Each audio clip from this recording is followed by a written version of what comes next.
तो यार जैसे अभी मतलब ये फाइनेंशियल ईयर एंड होने को आया है, तो टैक्स का मतलब आईटी रिटर्न वगैरह का टाइम है, एंड हम ऐसे ऑफिस में डिस्कस कर रहे थे। तो एक फ्रेंड है, उसका जनरली जो एटीसी के अंडर वो जो डिडक्शन लेता है, तो यूलिप में करता है, वो टर्म इंश्योरेंस करता है और उसका ईपीएफ जाता है। मतलब इतना सारा करने के बाद भी नियरली उसका 1-10-1-20 हो गया था कवर। पर कहता कि मेरे एक बैंकर ने सजेस्ट करा कि मैं ईएलएसएस फंड में डाल दूं। तो ईएलएसएस फंड में उसने अराउंड 1 लाख डाल दिए, यानी एक्स्ट्रा डाल दिए। अच्छा, तो 2-20-2.5 तक वो पहुंच गया अपने इसमें सेविंग्स में। बट मैंने सुना था 80C में आप सिर्फ 1.5 ही कर सकते हैं डिडक्शन। तो ऐसी भी कोई टेक्निक है जो शायद हमें नहीं पता कि भाई वो जो एक्स्ट्रा और हम डिडक्शन ले सकते हैं? Is it? नहीं, मैक्सिमम जो लिमिट तय है 80C की वो 1.5 ही है। तो फिर उसमें तो उसका नुकसान है। हाँ, क्योंकि वो यूनिट्स एक्स्ट्रा ब्लॉक्ड है और मतलब मेक्स नो सेंस कि अगर मैं 80C के अंदर जब अवेल ही 1.5 लाख कर सकता हूँ और मैं उसके अंदर एक्स्ट्रा डाल रहा हूँ तो उसका यूज नहीं है, बल्कि जितना आपका डेफिसिट है आप उसका अंदर जैसे 1.20 आपने बताया हो चुका है, तो 30,000 डाल के 70,000 अगर उसका स्पेयर है तो वो ओपन एंडेड में डाल सकता था। मतलब किसी भी एक ऐसी स्कीम में जहाँ पे उसको एंट्री एग्जिट फ्री मिले। अच्छा, कभी भी एंट्री ले रहा है और मार्केट में अगर उसको चाहता है कि 1 साल बाद पैसा चाहिए वो निकाल सकता है। वेयरएज के ईएलएसएस में स्ट्रिक्ट लॉक इन है 3 साल के लिए। मतलब नेक्स्ट क्वेश्चन ये आता है कि सिंस इस टाइम पे हर कोई कोशिश करता है कि मैं अपना टैक्स कैसे सेव कर सकूं, कुछ परसेंट भी अगर टैक्स सेव हो जाए इस अमाउंट गेन्ड, राइट? तो हम इसमें ऐसा क्या कर सकते हैं कि मतलब हम थोड़ा सा टैक्स अपना सेव कर पाए?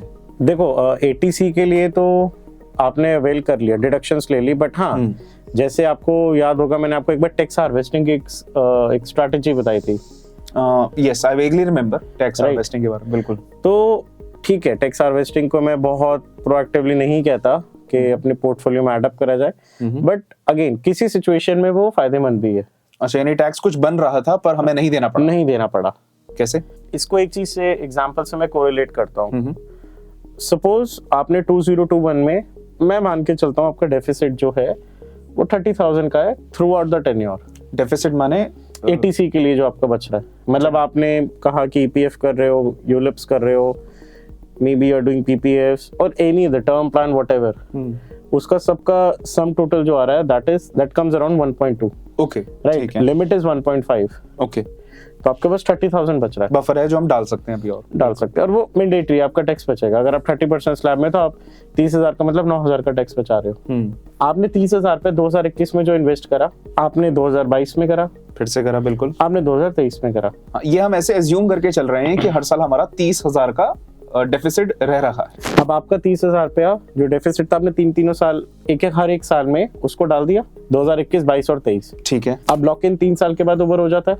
अब आपने रोटेशन करना उस पैसे का, मतलब आप अपनी पॉकेट से फ्रेश कुछ अभी के लिए इंजेक्ट नहीं कर रहे हैं। मैं इसमें आपको 2 केसेस से समझाऊंगा। ओके। अब आप पहले केस में लेके चलिए कि अब आप इस पैसे को रोटेट कर रहे हो। बस 2021 का पैसा आपका 2024 में फ्री हो गया।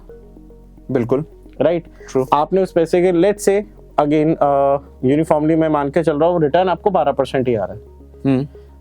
और एक वैल्यू अज्यूम कर लेते हैं, 30,000 की वैल्यू 40,000 हो गई 3 साल बाद। Assumed, okay, right. अब आपने डेफिसिट कितना है? 30,000। हाँ, आपने वहां से विड्रॉ करा, आपने 30,000 ईएलएसएस में डाला, जो एक्स्ट्रा अमाउंट था 10,000 वो हमने ओपन एंडेड स्कीम में डाल दिया। अच्छा, हमने, ठीक है, मतलब वो 21 का जो 30,000 था वो 24 में बना लगभग 40। उस 40 में से हमने वापस से 30 डाल दिए 2024 में जो हमारा डेफिसिट पूरा करना था उसमें, और 10,000 रुपए हमने ओपन एंडेड किसी फंड में डाल। Correct, okay. अब इससे फायदा क्या हुआ? आपने अपने डेफिसिट वापस से कॉम्पनसेट कर लिया और अभी यहाँ पे आपको कोई भी कंपाउंडिंग लॉस नहीं हुआ। ये मेरा एक यही सवाल था कि मतलब जब हम ऐसे फंड को डालने के बाद, अमाउंट को डालने के बाद निकालते हैं एंड देन री इन्वेस्ट करते हैं, तो उसमें जो लंबे टाइम तक हम छोड़ देते हैं अमाउंट को, उसमें कंपाउंडिंग जो होती है, तो इसमें उसका लॉस हो सकता था। लॉस ही नहीं होता, क्योंकि अगर आपने जो प्रिंसिपल निकाला, इन्वेस्ट किया सबसे पहले, और आपका जो भी अमाउंट बना एक टेन्योर के बाद, अगर आपको उसको री इन्वेस्ट करते along with profit, then there is no loss. ठीक है। तो केस 1 आप समझे कि आपने जो इन्वेस्ट करा है अब आप उसी को ही रोटेट करते रहोगे year on year. True, first, right. अब उसके साथ ही क्या रहता है, इससे अगर आप लॉन्ग टर्म जाते हो, केस 1 में ही आगे सब पार्ट बता रहा हूँ, आपने यहाँ 30,000 डाला और let's say 15 years later it becomes 8x। Okay, again एक एजम्पशन है, यानी कि 2,40,000। गवर्नमेंट का कहना है कि LTCG पे 1 लाख का एग्जेम्पशन है 1 साल के प्रॉफिट्स के लिए, मतलब एक पर्टिकुलर फाइनेंशियल ईयर के लिए। अच्छा, यानी आप जितना भी अमाउंट निकालते हैं उसमें से 1 लाख पे आपको टैक्स नहीं देना। हाँ, LTCG long term capital. Correct, ठीक है। तो अब आपका 2,40,000 रुपया टोटल था, हाँ बिल्कुल, जिसमें से 30,000 आपकी कॉस्ट है। तो आपका भी इस टाइम पे गेन कितना हुआ? 2,10,000। 2,10 बिल्कुल। 1 लाख तो माइनस हो गया, बिल्कुल। आपका गेन कितना रह गया? 1,10, उसका 10% 11,000। 11,000। अब आपको 11,000 टैक्स देना है। तो दैट मीन्स आपने 2,40,000 में से 11,000 माइनस कर दिया, 229। अब मैं कुछ कह सकता हूँ कि कुछ मायने में आपका पैसा गया वहां पे एज अ टैक्स, बिल्कुल, तो इट्स अ लॉस। हाँ, और जैसे मैंने आपको बताया जो स्ट्रैटेजी, 30,000 आपने डाला, बिल्कुल, वो 3 साल बाद 40 हुआ, बिल्कुल। आपने 30 वापस ELSS में डाला, 10 ओपन एंड में, ठीक है। फिर 3 साल बाद मान लीजिए 40,000 हो जाता है, लेट्स से 50। ओके, एक एग्जांपल ले रहा हूँ, 50,000 आपने वापस निकाला, 30,000 ELSS में डाला, 20,000 यहाँ पे डाला, ओपन में, ठीक है। And so on. अगर आप ये 15 ईयर्स तक साइकिल को रोटेट करते हो, आपका टैक्स ही नहीं बन रहा। द रीजन इज 30 से 40, 10,000, 1 लाख का एग्जेम्पशन है, नो टैक्स। 40 से मैं कहता हूँ अगर आपका वो वापस से वैल्यू बन जाता है, let's say even if it goes 60 या 70, तभी टैक्स नहीं है। मतलब आपकी 40,000 की वैल्यू 1 लाख होने के लिए बहुत टाइम लगेगा, बट आप 3 साल में निकाल रहे हो। 3 साल उतनी पहुंच नहीं पाती, हम उससे पहले विड्रॉ कर लेते हैं। तो आपको जो गवर्नमेंट ने एक लिमिट तय दी है हर साल 1 लाख की, आपने उसको यूटिलाइज करके अपना टैक्स बचा लिया with no loss of profit. ठीक है। एक और क्वेश्चन मेरे दिमाग में आया था, देखिए बहुत ही शायद अगर उसमें चेंज होगा भी तो बहुत माइनर होगा, बट स्टिल मेरे जहन में सवाल आया था कि जब हम 3 साल बाद उस अमाउंट को निकालते हैं तो हमने विड्रॉल रिक्वेस्ट डाली, क्या हमारे रिक्वेस्ट डालते या ऑटोमेटिक विड्रॉ वो हो जाता होगा, जो भी आई डोंट नो, उसी दिन आ जाता है, उसी दिन हम री इन्वेस्ट कर रहे हैं? हाँ, इसके लिए मैं आपको बताता हूँ, जैसे टैक्स हार्वेस्टिंग का ही सिनेरियो था ये, कि सेम डे पैसा नहीं आता।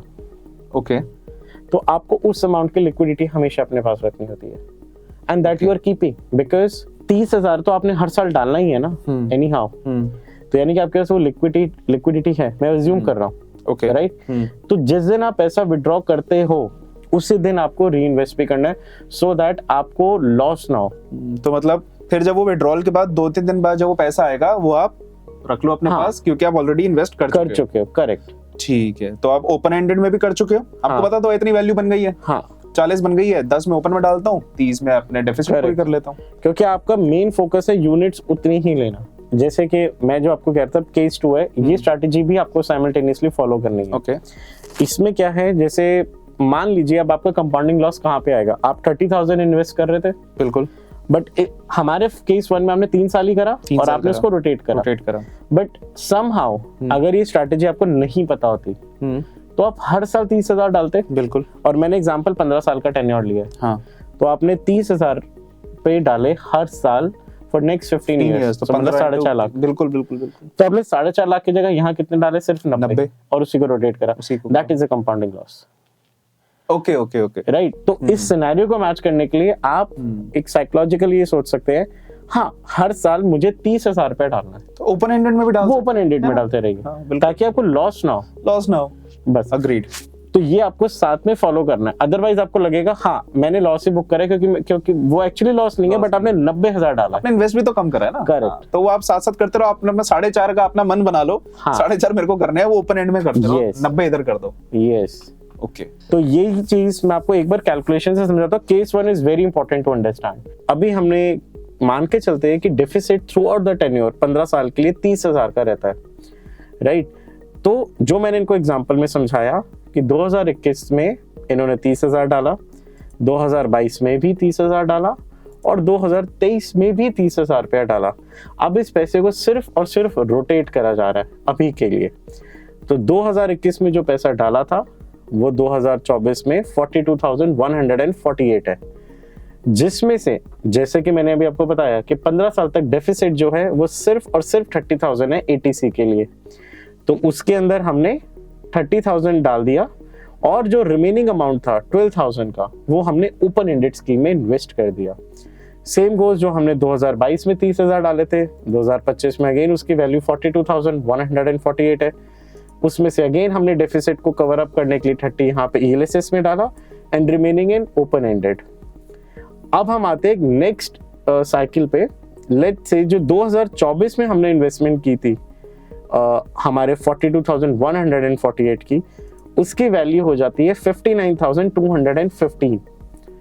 अब अगेन हमने डेफिसिट को कवर करा 30,000, रिमेनिंग अमाउंट हमने कहाँ डाल दिया?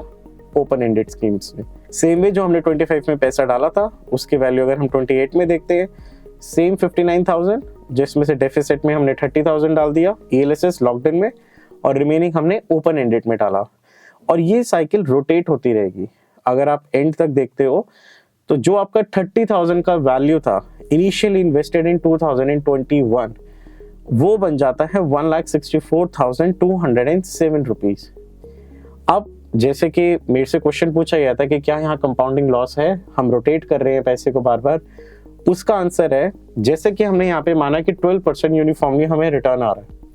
सेम वे अगर 30K 2021 में इन्वेस्ट करा होता और 2036 में उसको हम निकालते तो उसकी वैल्यू 12% पे 1,64,000 ही होती। दैट मीन्स आपको कोई लॉस नहीं हुआ इस रोटेशन से, बट आपको यहाँ प्रॉफिट क्या हुआ? अगर आप इस पैसे को 30,000 को निकालते हो 2021 में इन्वेस्ट करने के बाद 2036 में, तो यहाँ पे आपका टैक्स बनेगा, जो कि शायद बहुत ज़्यादा नहीं होगा बट होगा। आपने 1,64,000 इन्वेस्ट किया, जिसमें से 30,000 जो है आपके कॉस्ट थी, विच मीन्स 134 आपका गेन है। गवर्नमेंट ने आपको कितना एग्जेम्पशन दिया? 1 लाख का। तो दैट मीन्स अब आपको जिस पे टैक्स पे करना है that is 34,000, which means 10% of 34 is 3,400। तो आपको फिर भी 3,400 प्लस सेस विच मे कम अराउंड 3,500 ये आपको टैक्स देना पड़ रहा है। बट वेयर एज इस सिनेरियो में जो मैंने अभी समझाया, यहाँ पे आपको कोई टैक्स नहीं देना, बिकॉज जो 30 का आपने 42 लिया, अगेन आपका LTCG 1 लाख को एक्सीड नहीं कर रहा, तो there won't be any tax. 42 से 59 आया, again your profit is not exceeding 1 lakh, there won't be any tax. 59 से 83 आया, again your amount is not exceeding 1 lakh, I mean your profit, so again there is no tax. तो आपके पास जो 30,000 का 164 आ रहा है that is pure in your pocket. So इसीलिए ये जो केस 1 था ये बहुत इंपॉर्टेंट है समझना, और आप इसको एप्लीकेबल कर सकते हो अपने रियल, मतलब अपने रियल केस सिनेरियो में। आपके अगर कुछ भी डेफिसिट है आप इसको यूटिलाइज करते रहिए। इससे ना ही आप ATC का डिडक्शन तो लेंगे, बट समहाउ आप कैपिटल गेन्स में भी जो टैक्स लगता है उसको बचा पाएंगे। तो देखा आपने कि किस तरह हम कैलकुलेशन से समझते हैं, इवन इफ आप जैसे रोटेट कर रहे हैं वो अमाउंट, तो भी आपका कंपाउंडिंग लॉस नहीं हो रहा। एक बहुत ही ऐसी टेक्निक है, एक खास टेक्निक है जो शायद आपका एडवाइजर भी अगर आपको बताए, he will charge a hefty amount because he is saving amount for you. ये जो भी है एक प्रॉपर उसकी एडवाइजरी जाती है इस चीज के लिए। सो आई होप आपने इस गोल्डन नगेट को समझा होगा, और इसको आप अपने जो ITR फाइल करेंगे या जो भी आप अपने नेक्स्ट अपना इन्वेस्टमेंट करते हैं, ATC में डिडक्शन लेते हैं, उसमें यूज करना चाहेंगे। सो ऐसे ही हम और स्पेशल वीडियोस लाते रहेंगे जो कि शायद आपको इजीली YouTube पर ना मिले। ऐसे ही स्पेशल वीडियोस के लिए आपको करना क्या है कि बस इस चैनल को सब्सक्राइब करना है, वो आपकी तरफ से हमारे लिए एक आप समझ लीजिए एडवाइजरी फीस, राइट। इस वीडियो को आप लाइक कर सकते हैं, अपने फ्रेंड्स एंड फैमिली को शेयर कर सकते हैं, एंड आपके कुछ व्यूज हो, क्वेश्चंस हो, नीचे आप कमेंट भी कर सकते हैं। I am sorry. सो मिलते हैं अगली वीडियो में, तब तक के लिए अपना ध्यान रखिएगा। Take care and bye bye.